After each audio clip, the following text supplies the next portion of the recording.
Hello friends, all friends are welcome. I'm Hemant Agarwal, host and coordinator of webinar conducted by chshelpforum.com.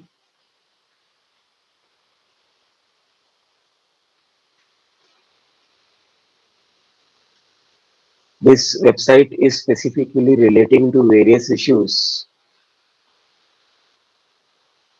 that can be experienced in housing societies and will benefit both the managing committee and the housing society members.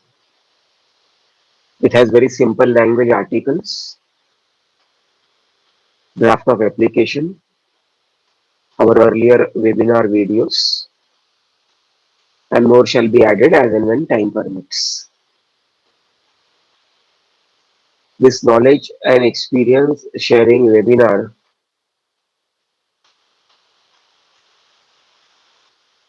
is conducted in very simple, ordinary, non-technical and non-legal language and can be easily understood by all our friends.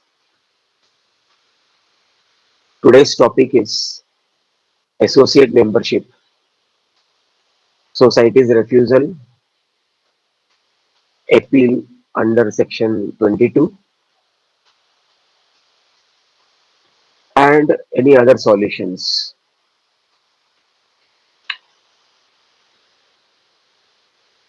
Typically अगर आप देखा जाए तो society में कई type के membership होते हैं। प्राइमरी मेंबर है, जॉइंट मेंबर है,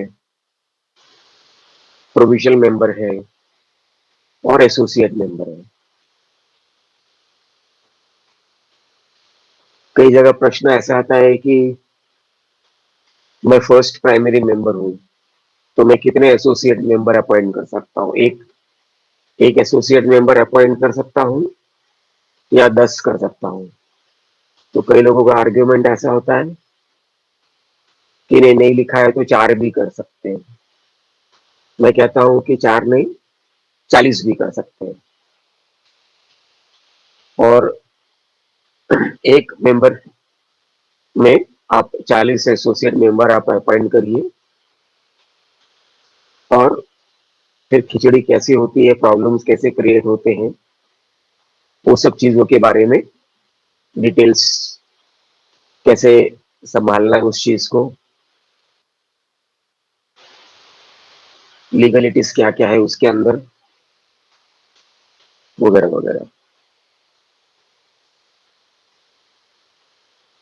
आज के हमारे जो स्पीकर हैं Mr Mithesh Pajare, he is from Pune. Pajare साहब हमारे पहले भी वीडियोस में आ चुके हैं। उन्होंने अपना अपना अपना बहुत अच्छा अच्छा तजुर्बा दिया हुआ है कि कैसे उन्होंने मैनेजिंग कमेटी को डिसमिस कराया,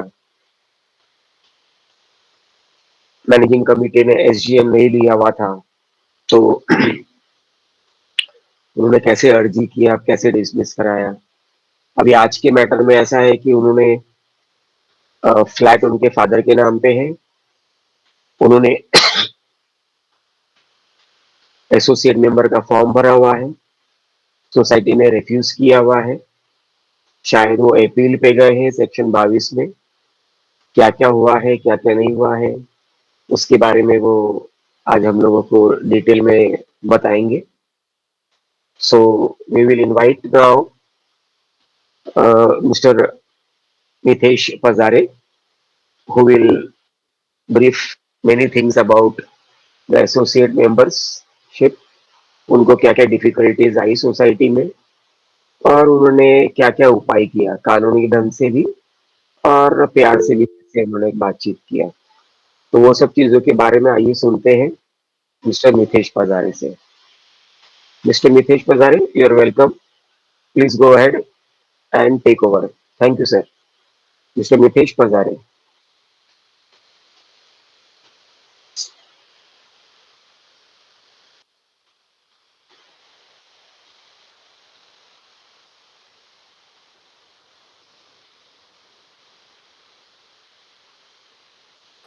पजारे sir, please go ahead. Hello. Yes, Okay, Fazare sir. can you hear me? Yes, yes, I can hear you. Please go ahead. Okay, नमस्ते। मेरा नाम मितेश पजारे और इस यूट्यूब प्लेटफॉर्म पे मैंने इसके पहले दो एक्सपीरियंस शेयरिंग वीडियोस किए हैं।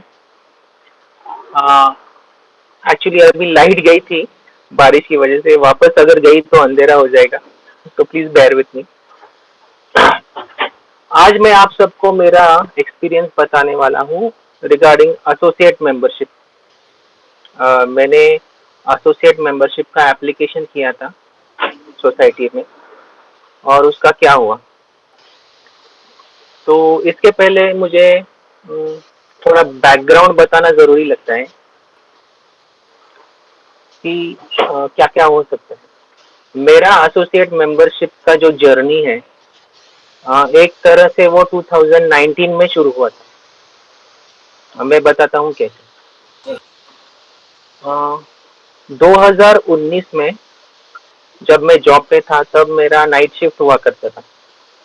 शाम को 7 बजे मैं जाता था, आते आते सुबह 4 बज जाते। तो एक दिन जब मैं घर आया, तब हमारे सोसाइटी के वॉचमैन ने गेट नहीं खोला। मैं बोला क्या हुआ भाई, आज क्या बात है। वो बोला सर, जब तक आप गेट के रजिस्टर में एंट्री नहीं करेंगे, गेट नहीं खुलेगा। मैंने पूछा भाई, कल ही तो तुमने गेट खोला था, आज क्या तुम्हारा बर्थडे है? वो बोला नहीं सर, वो सेक्रेटरी ने ऐसे ऑर्डर दिए हैं कि जब तक कोई भी गेट पे एंट्री नहीं करेगा, गेट नहीं खुलेगा। मैंने बोला भाई, मैं टेनेंट नहीं हूँ, भाड़े से नहीं रहता यहाँ पे, खुद का घर है, पिछले 20 साल से रहता हूँ। ठीक है। हाँ, तो गेट नहीं खोला उसने। तो मैंने बोला ठीक है भाई, सेक्रेटरी को बुलाओ, मैं पूछता हूँ ऐसा कौन सा रातों रात ऐसा क्या चेंज हो गया कि भाई जो मेंबर है सोसाइटी के, उसके फैमिली वालों को गेट पे एंट्री करवा रहे हैं। तो सेक्रेटरी वॉचमैन बोला सेक्रेटरी साहब सो रहे हैं, और खुद भी जाके सो गया। तो मैंने जो हमारा गेट था सोसाइटी का, उसको ऐसा एक लात मारी, गेट खुल गया और मैं घर में जाके सो गया। दूसरे दिन सेक्रेटरी ने हमारे सोसाइटी में इतना हंगामा किया, देखो आपका लड़का कैसा है, दारू पी के आता है, गेट तोड़ता है, बहुत बकवास किया उसने। और हमको पेनल्टी लगाया, 5,000 रुपये पेनल्टी, यानी 1,000 के ऐसे सब मिला के टोटल 5,000 रुपये का पेनल्टी लगा दिया। मेरे फादर ने बोला कि क्यों झंझट चाहिए, भर दिए पैसे और सेटलमेंट कर दिया। अभी सेटलमेंट होने के बाद सब शांत हो गया। मैं बोला अभी सेक्रेटरी शांत हो जाए, शांत हो गया होगा, पर ऐसे नहीं हुआ। 2019 के एजीएम के मिनट्स में उसने ये सब बकवास लिख दिया। अभी जब एजीएम के मिनट्स में लिखा है, व्हाट्सएप पे नहीं, एजीएम के मिनट्स सब मेंबर्स को डिस्ट्रीब्यूट होते हैं। हमारे सोसाइटी में 84 मेंबर है। एजीएम के मिनट्स में जब ये बात आई, तब हमने सोसाइटी को यानी सेक्रेटरी को डिफेमेशन का नोटिस भेज दिया कि भाई प्लीज एक्सप्लेन, ऐसा क्यों लिखा है आपने। सीधी सी बात है, ये तो बदनामी करने के लिए लिखा है। तो हमने जो हमारे एडवोकेट से डिफेमेशन का नोटिस भेजा, उसको हमको एक 5,000 रुपये खर्चा आया होगा। तो ये डिफेमेशन का नोटिस का रिप्लाई देने के लिए सोसाइटी ने लीगल रिप्लाई चार्जेस करके 20,000 रुपीज लगाए। एक नोटिस का रिप्लाई 20,000 रुपये, और हमको डिफॉल्टर डिक्लेयर कर दिया। तो ये हिस्ट्री जरूरी है जानना कि ऐसा सब हुआ। पिछले साल हमारे सोसाइटी के इलेक्शन हुए 2022 जनवरी में, और बराबर इलेक्शन के पहले इन लोगों ने हमारे खिलाफ 101 का जो रिकवरी का ये होता है, वो शुरू कर दिया 101 रिकवरी प्रोसीजर। उसका फायदा उनको क्या हुआ, हम इलेक्शन में खड़े नहीं हो सकते, defaulters cannot contest the election. अभी सेक्रेटरी का बस चलता तो वो वोटिंग भी नहीं करने देता, पर एमसीएस एक्ट जिसने बनाया है उसने सोचा होगा कि ऐसे होता है सोसाइटी में, इसलिए defaulters have the right to vote. तो जब हमको डिफॉल्टर घोषित किया, 101 का रिकवरी एक्शन शुरू किया, इलेक्शन हो गए, उनकी तरफ के सब जीत के भी आ गए। तब मैंने डेप्यूटी रजिस्ट्रार को लिखा था कि भाई ऐसा ऐसा हो रहा है हमारी सोसाइटी में, हमको इलेक्शन नहीं लड़ने दे रहे। वो बोले कि आपको लड़ना पड़ेगा केस। तभी मुझे ज्यादा पता नहीं था कि ये कैसा लड़ा जाता है, एप्लीकेशन करने का फॉर्मेट कैसा होता है। तब मैंने थोड़ा हेल्प लिया था हेमंत सर से, तो मुझे थोड़ा जानकारी मिला कि भाई ऐसे ऐसे एप्लीकेशन करते हैं। तो वो जो 101 का केस था वो डेप्यूटी रजिस्ट्रार ने खारिज कर दिया, यानी द डेप्यूटी रजिस्ट्रार इनवैलिड कर दिया। दिस वाज इन अगस्त, यानी इलेक्शन जनवरी में हुआ, अगस्त में उस डेप्यूटी रजिस्ट्रार ने इनवैलिड कर दिया। तब मुझे समझ में आया कि सोसाइटी वाले और रजिस्ट्रार सब मिले हुए, अगर रजिस्ट्रार को 101 का रिकवरी केस इनवैलिड करना था, इलेक्शन के पहले भी कर देती। उसका फायदा क्या हुआ, हमको इलेक्शन नहीं लड़ने दिया और उनकी तरफ के सब चुन के आ गए। तब मैंने सोचा कि मुझे कुछ करना पड़ेगा, इसलिए मैंने एसोसिएट मेंबरशिप का एप्लीकेशन किया। अभी एसोसिएट मेंबरशिप के एप्लीकेशन करने के बहुत सारे रीजंस हो सकते हैं,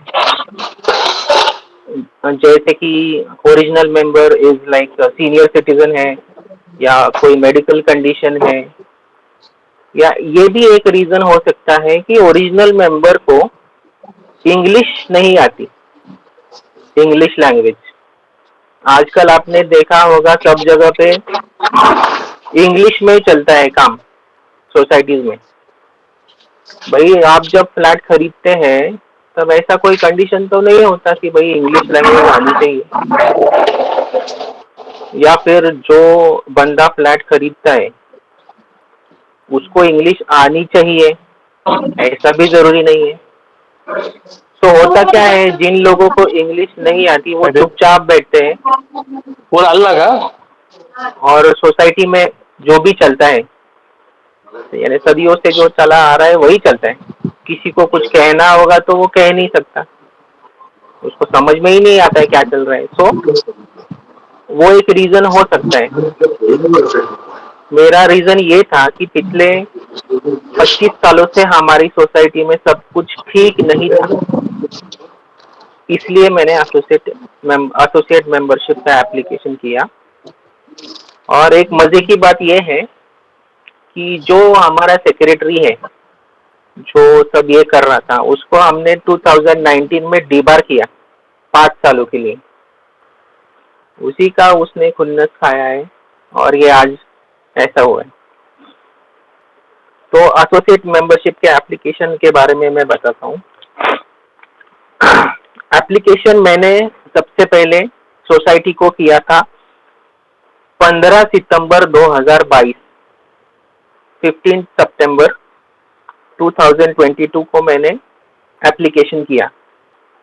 एप्लीकेशन कैसे किया था, it is as defined under section 154B sub section 1 paragraph 18 सब पैराग्राफ ए, यानी अभी जो रिसेंट अमेंडमेंट हुआ है जिसमें एसोसिएट मेंबरशिप का प्रोविजन किया है, उसके हिसाब से, यानी फॉर्म में लिखा है कि भाई एसोसिएट मेंबर का नाम शेयर सर्टिफिकेट में नहीं होगा, वो फॉर्मेट में मैंने बराबर एप्लीकेशन किया 15 सितंबर 2022, यानी फादर के से साइन करके सोसाइटी को दे दिया। अभी प्रोसीजर के हिसाब से विदिन 30 days तो society has to reply either yes or no.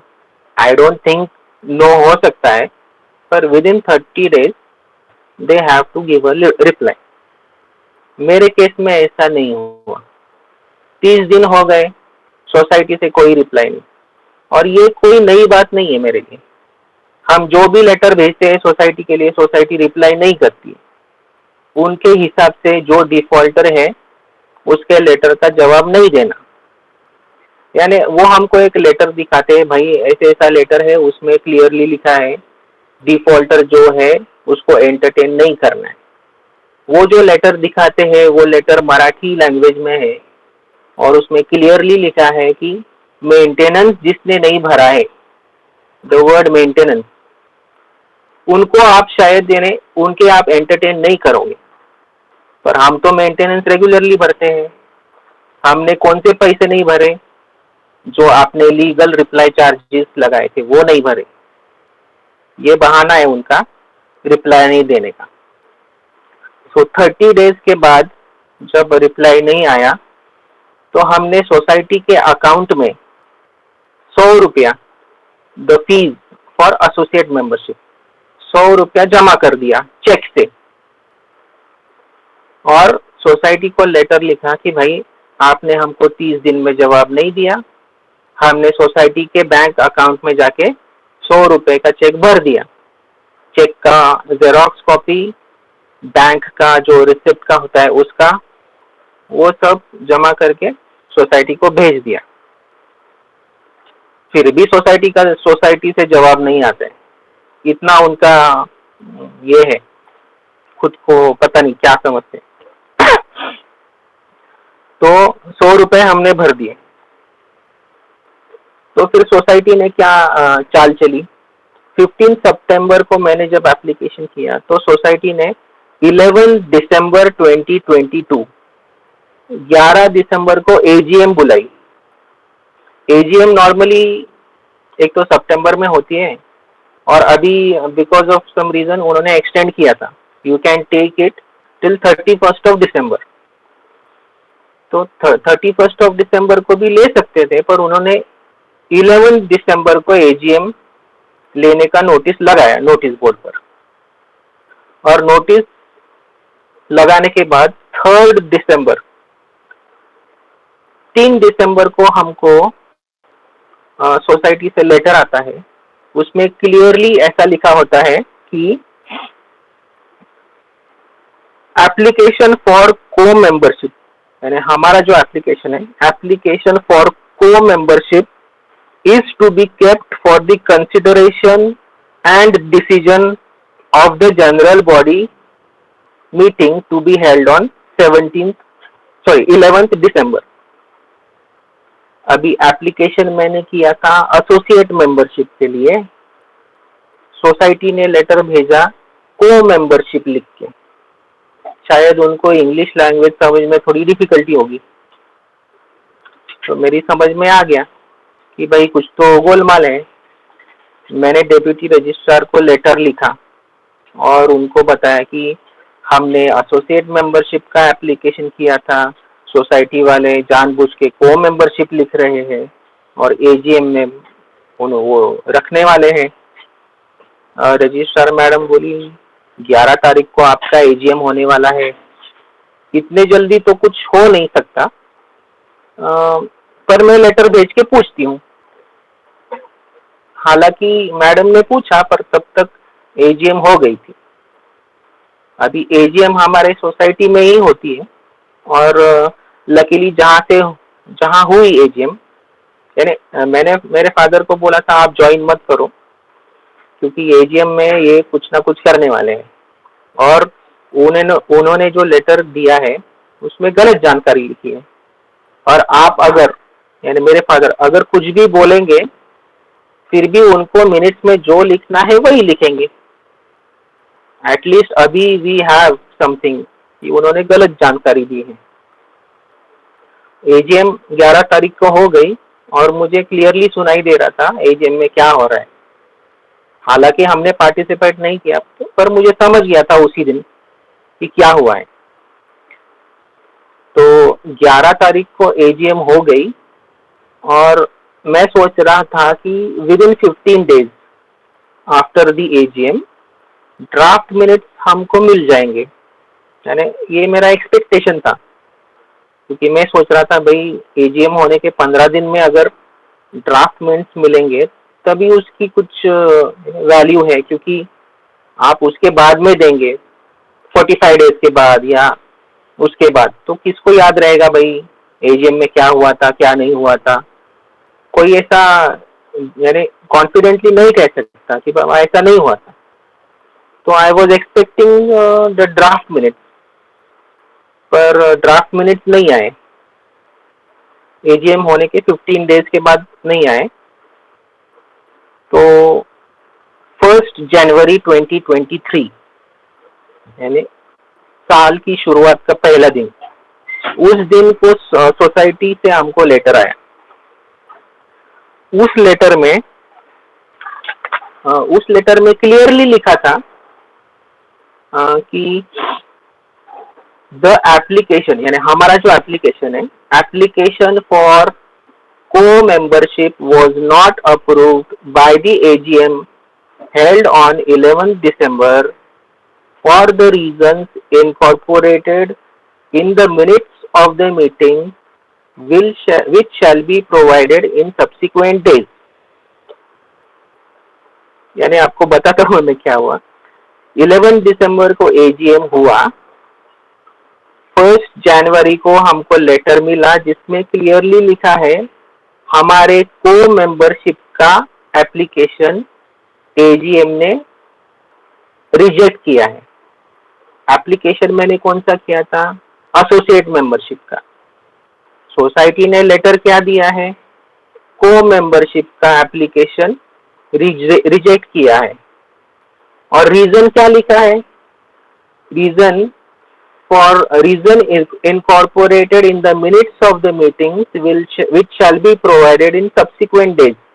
Minutes भी नहीं दिए और सिर्फ एक लेटर दिया, उसमें लिखा आपका एप्लीकेशन रिजेक्ट हुआ है, रीजन भी नहीं दिया। ये उनका मेंटालिटी है। अर्जी लगाई एसोसिएट मेंबरशिप की, लेटर में को मेंबरशिप लिखा है और क्यों रिजेक्ट किया ये रीजन अभी तक दिया नहीं, सब्सिक्वेंट डेज में देंगे। तभी मुझे पता चला कि भाई सब गोलमाल है, मुझे कुछ करना पड़ेगा।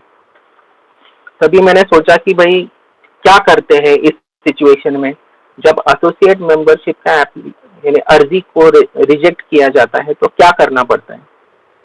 तो हमारे सोसाइटी में एक जोशी सर है, वो तो पिछले 20 सालों से लड़ रहे हैं इनके खिलाफ और वो खुद ही लड़ते हैं।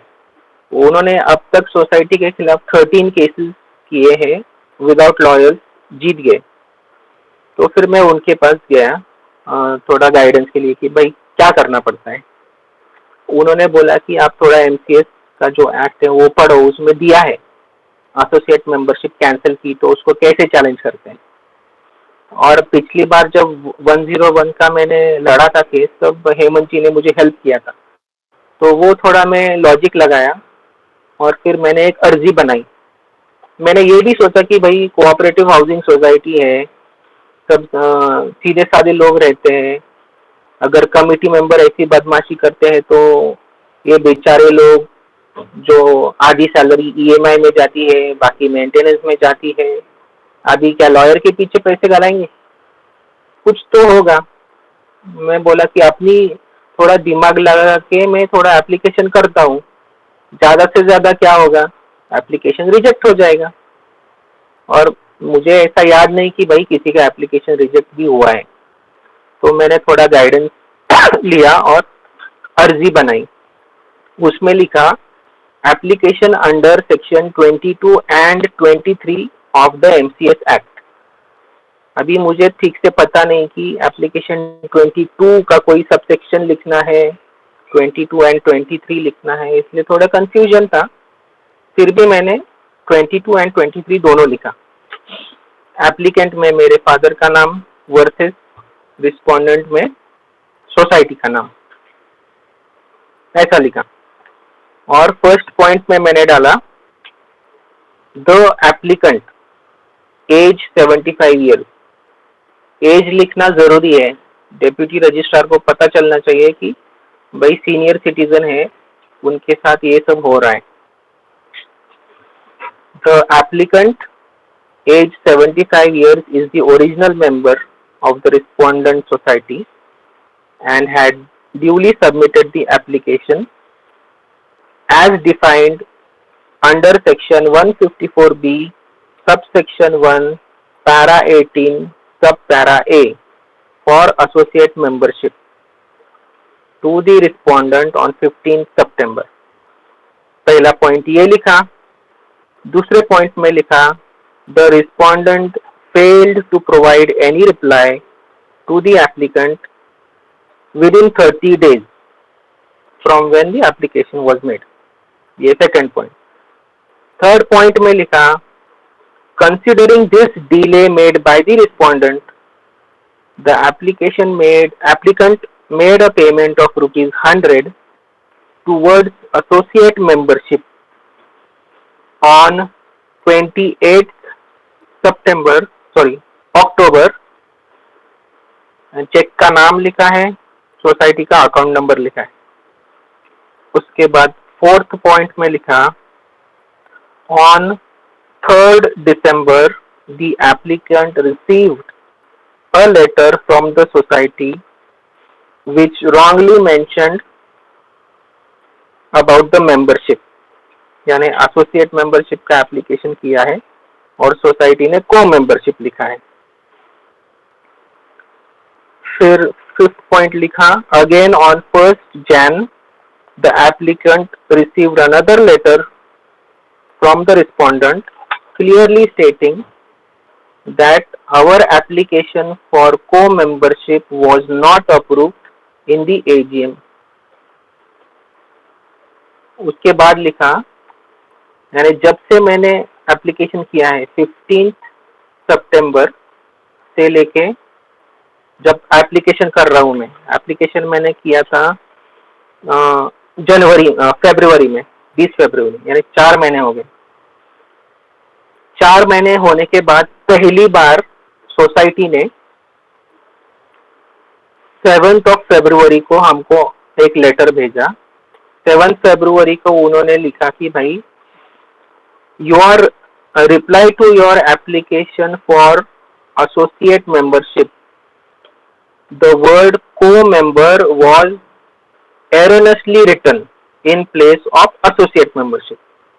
यानी अभी रेक्टिफिकेशन करने के लिए जब मैं एप्लीकेशन अंडर सेक्शन 22-23 कर रहा था, तभी उन्होंने एक लेटर भेजा कि उन्होंने गलती से को मेंबर लिखा है एसोसिएट मेंबर की जगह पे, पर बाकी सब उसका सेम रहेगा। ये पॉइंट लिखा है। उसके बाद लिखा है कि may it be noted as of 20th February the respondent has failed to provide the applicant the draft minutes of the AGM। यानी दिसंबर में AGM हुई, उसके ड्राफ्ट मिनट्स हमको फरवरी तक नहीं मिले, 20 फरवरी तक। ये पॉइंट मैंने डाला है मेरे एप्लीकेशन में, क्योंकि मुझे ये जरूरी लगता है। हमारी सोसाइटी ड्राफ्ट मिनट्स कभी देती ही नहीं है, वो 3 महीने के बाद फाइनल मिनट्स देती है।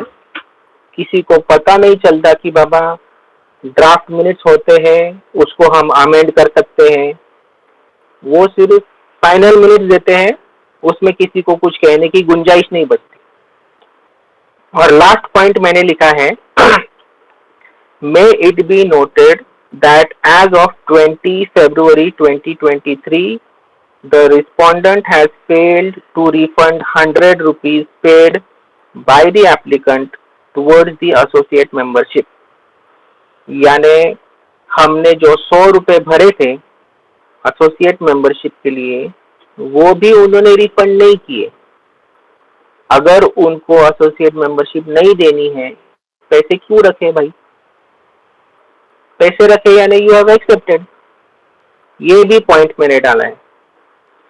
और फिर प्रेयर में मैंने लिखा है कि एसोसिएट मेंबरशिप में भी granted and for other and further relief as the authority may deem fit and proper in the fact and circumstances of the case may demand. यानी एसोसिएट मेंबरशिप हमें दे दीजिए और आपको जैसा लगता है वैसे उन पे कार्रवाई कीजिए. So this is my application. ये मैंने एप्लीकेशन किया है. फिर उसके बाद एक इंडेक्स पेज लगाया है. एज पर प्रोसीजर इंडेक्स लगाना जरूरी होता है. हर एक पेज को नंबर दिया है. एप्लीकेशन का जेरॉक्स है और जो भी करस्पॉन्डेंस हुआ है वो सब मैंने लगा के मेरा एप्लीकेशन किया है अंडर सेक्शन 22. अभी मुझे पता है कि एजीएम में उन्होंने रेजोल्यूशन पास किया है. So there are chances that registrar may not entertain or she can refer me to cooperative court. पर मैं मेरा एक्सपीरियंस बताता हूँ. मैं जब रजिस्ट्रार के पास गया और उनको कहा कि इन्होंने एजीएम में रेजोल्यूशन पास किया है, रजिस्ट्रार ने मुझसे कहा आप फिर भी अर्जी लगाइए अंडर सेक्शन 22-23. मैं देखती हूँ आगे क्या कर सकते हैं. बिकॉज सोसाइटी ने अभी तक एजीएम के मिनट्स रजिस्ट्रार को नहीं दिए. So she said कि giving membership is in my jurisdiction, so I will see what can be done. तो हमारा जो हियरिंग है that is on 18th of this month. So that's why I wanted to share my experience. अगर कोई input है तो it would be helpful for me. So this is like first time मैंने थोड़ा अपने हिसाब से in my words I have made this application and the application did not get rejected because इस एप्लीकेशन के बेसिस पे सोसाइटी डेप्यूटी रजिस्ट्रार ने society को लेटर भेजा है एंड हियरिंग रखा है. दैट मीन्स मैंने जो एप्लीकेशन किया था वो गलत नहीं है और hearing is on the 18th of April. So let's सी क्या होता है. मुझे तो लगता है सोसाइटी वाले तो आएंगे नहीं, पोस्टपोन करेंगे. उनको पता है रजिस्ट्रार कुछ नहीं कर सकती है. So let us see what happens. So in short that is my experience about associate membership. once the final decision comes, after that I will share the rest. So thank you Hemant sir for giving me this opportunity.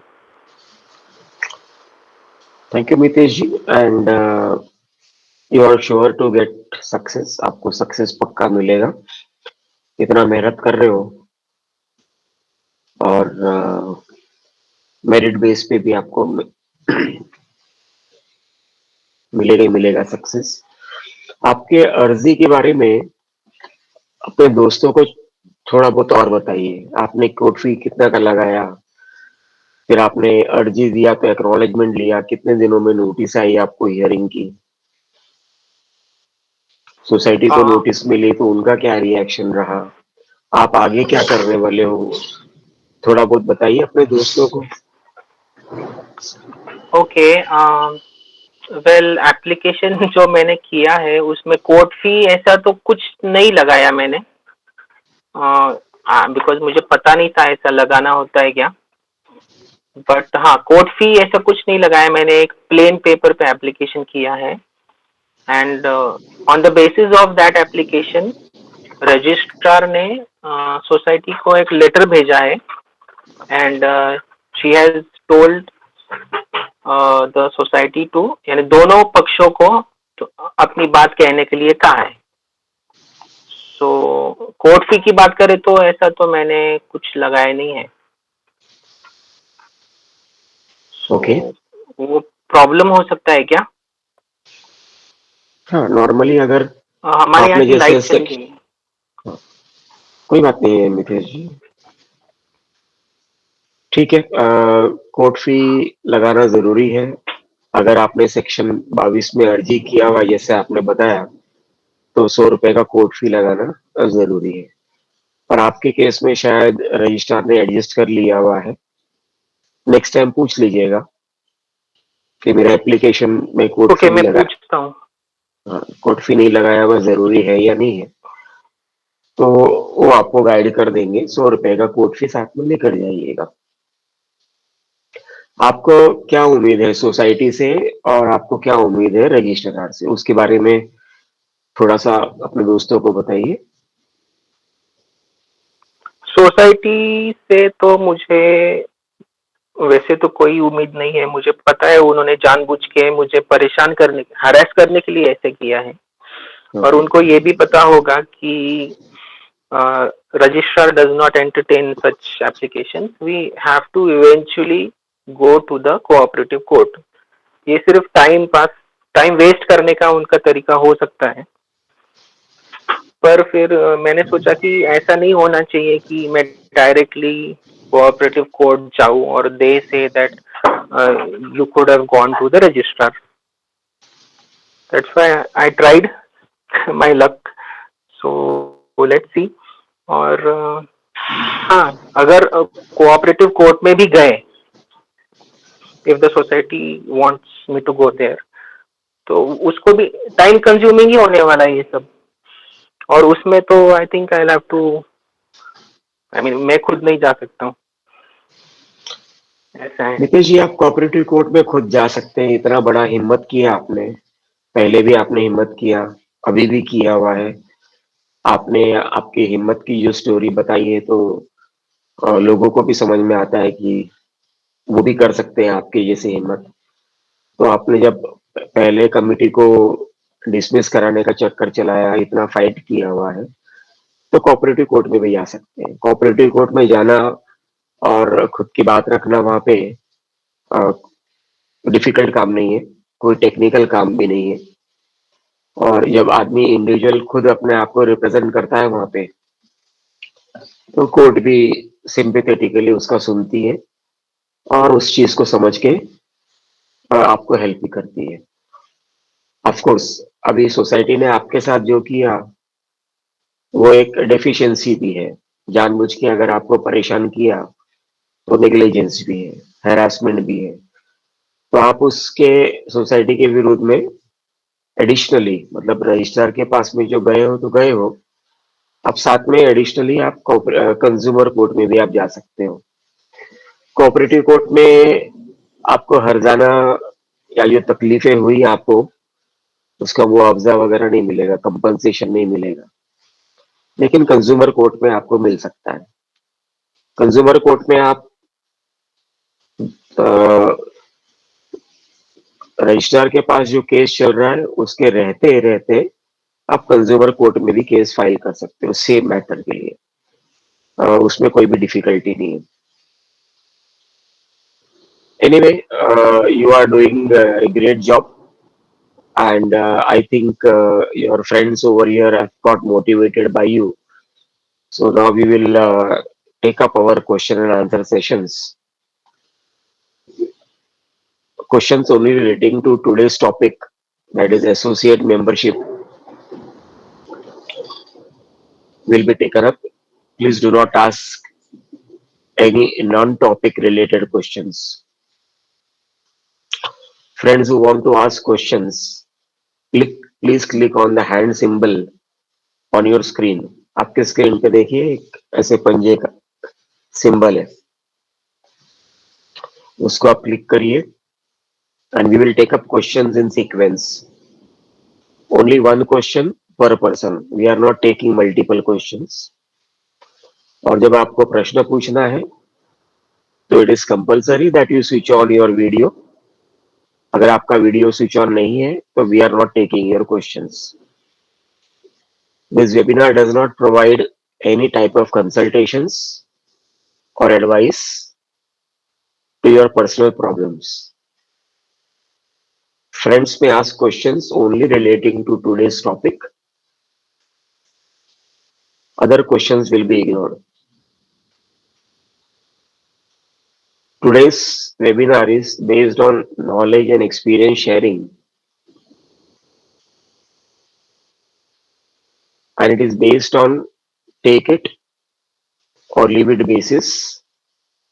without any liability, without any type of liability or responsibility whatsoever and whatsoever. Friends may ask questions to our speaker. Speaker साहब के वहाँ पे hello. शायद बिजली का problem चल रहा है. So we will invite questions, then only please come in. Till then, please keep your microphones on mute. Otherwise, I will be forced to remove anybody who is interrupting in between.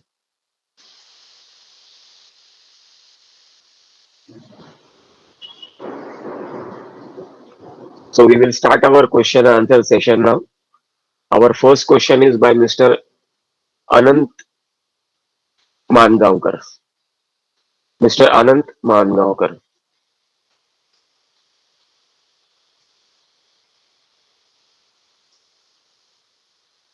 Hello. Yes, Hello. please switch on your video and then ask your question. 1 second, sir.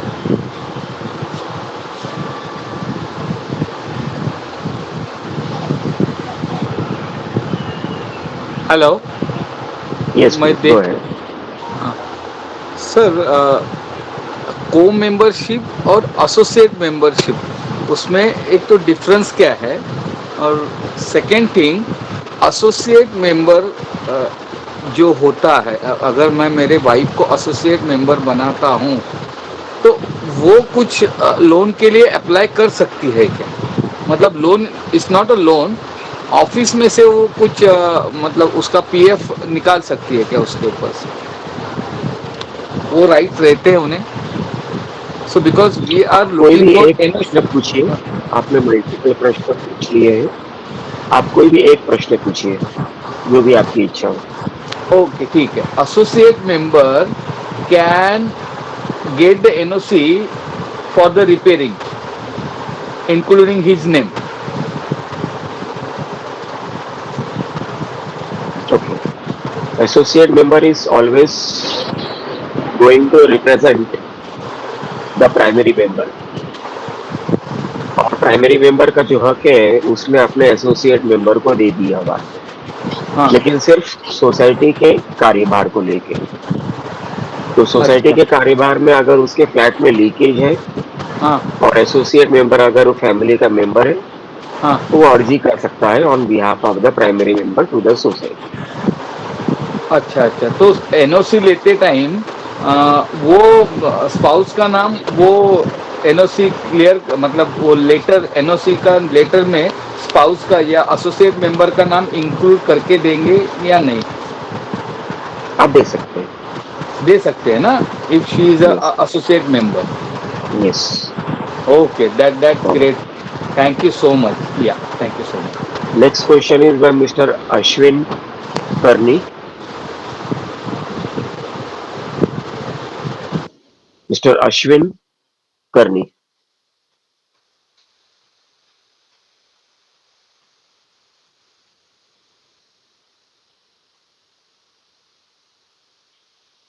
Okay.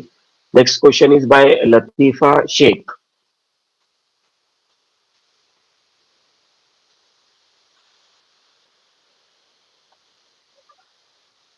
Latifa Sheikh.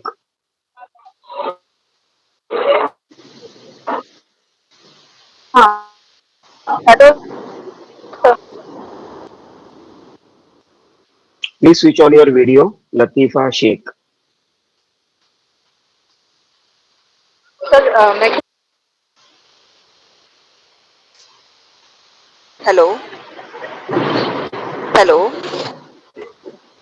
Please switch on your video. Sir, am I audible? Please switch on your video. Sir, Latifa Sheikh. Right now I am travelling in, We will not take right now any I am in local questions. Train in ladies compartment. I'm sorry, madam. We hello. will not be able to take up your hello. question. Hello. Okay. Next question is by Francis Menezes.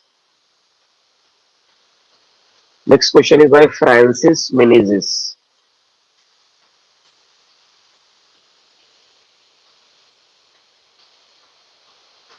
Francis Menezes. Okay, next question is by Subhash, Mr. Subhash Kelkari.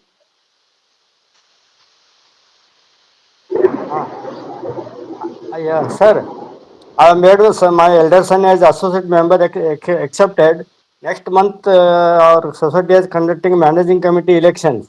Can my associate member can I contest for managing committee? Yes, sir. You can, if you are the primary member, your Yes, son can contest the society election. You uh, may give what is called as form number 10A during uh, the election time to the mm, returning officer, mm. and he will be able to contest the election. Okay, sir. Thank you. Okay. Thank you, sir. Okay. Next question is by Latifa Sheikh.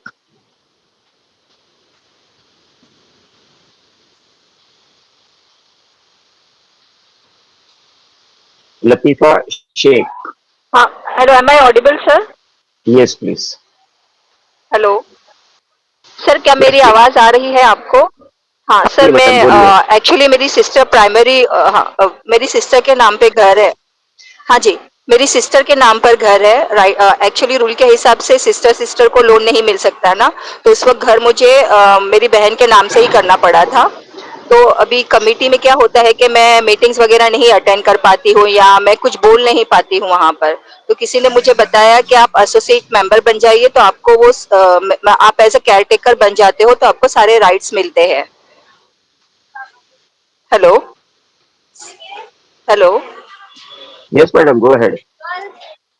हाँ तो और दूसरा sir उन्होंने मुझे मेरी छोटी बहन ने मुझे पावर ऑफ अटर्नी भी दी हुई है और उसने कमिटी को एक लेटर भी दिया था कि मैं नहीं आ सकती वो रहती भी नहीं है सर यहाँ पर वो पानीपत में शादी करके सेटल्ड है एक्चुअली घर लेने के बाद इमीडिएटली उसकी शादी हो गई थी तो वो तो पानीपत ही रहती वो आती जाती नहीं है इतना तो इस वजह से सब कुछ मुझे ही देखना पड़ता है तो थोड़ा गाइड कीजिए ना क्योंकि मैंने आपके काफी सारे वीडियोस देखे उससे मुझे थोड़ा काफी नॉलेज मिला है तो थोड़ा और गाइड कर देते तो अच्छा रहता मुझे कि कौन सा फॉर्म वगैरह भरना है एसोसिएट मेंबरशिप के लिए आप फॉर्म नंबर 7 भर दीजिए एसोसिएट मेंबर के लिए और वहाँ उस बेसिस पे आप अच्छा सोसाइटी के एसोसिएट मेंबर बन जाएंगे और फिर जो जो खाली मेंबरशिप राइट है वो सारा एक्सरसाइज कर पाएंगे आप.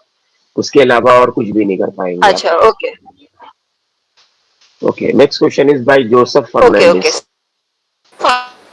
Yeah, good evening, sir. I just want to ask, can an associate member sign a development agreement when the primary member, sir whose name the flat is there, is unwell, like medical, it's on a medical grounds, unwell and cannot go to the register office for signing the development agreement due to on medical grounds. Can an associate member sign? Associate member may sign on behalf of the primary member, provided the primary member has given authority for that specific purposes. Okay, Associate member is only for exercising the membership right of the primary member. okay.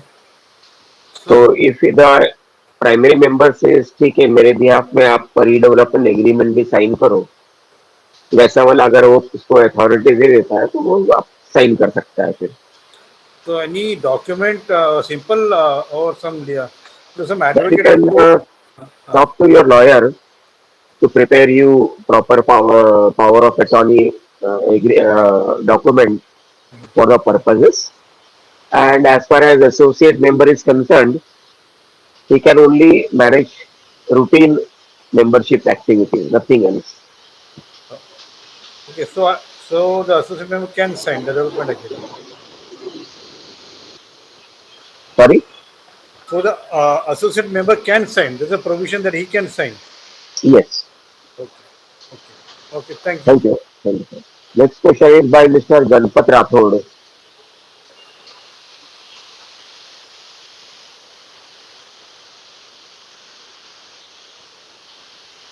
Mr. Ganpat Rathod, please switch on your audio.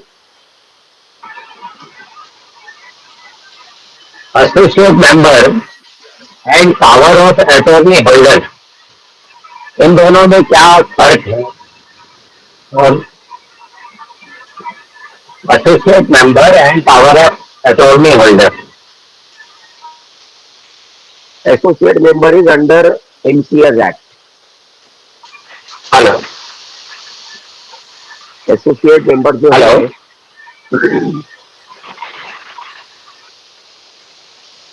Can you hear me?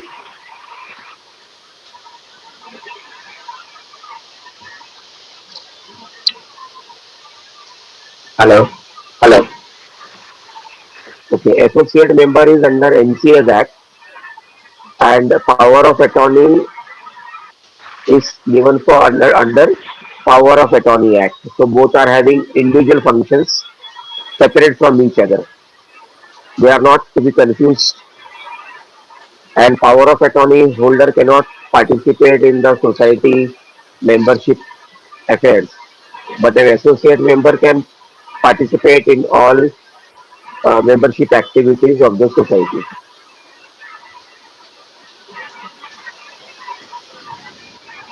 Meeting meeting attend कर सकता है. Sir, your voice is getting cracked. Please come with a better connection, then we will talk. Next question is by Francis Menezes.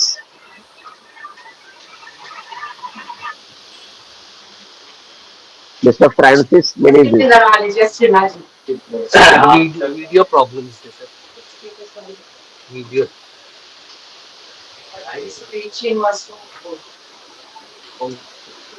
Video setting is problem. Some technical errors there.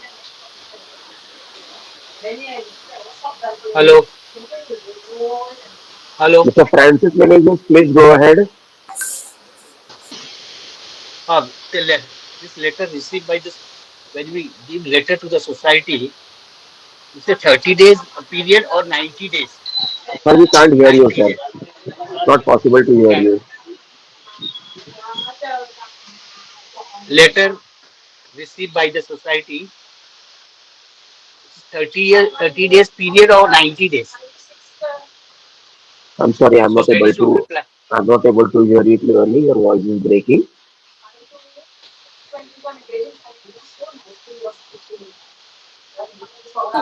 Anybody else have any questions?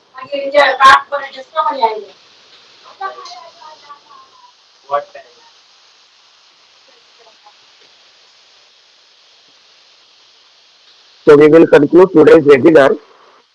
I wish to thank activist Mitesh Pazare for his experience which he has shared for our webinar today.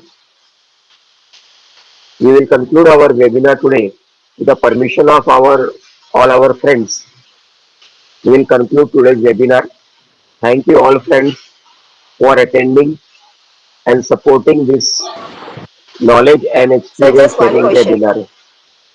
Wishing you all friends Sorry, sir. a healthy and peaceful life forward. Thank you everybody and bye bye till the next webinar.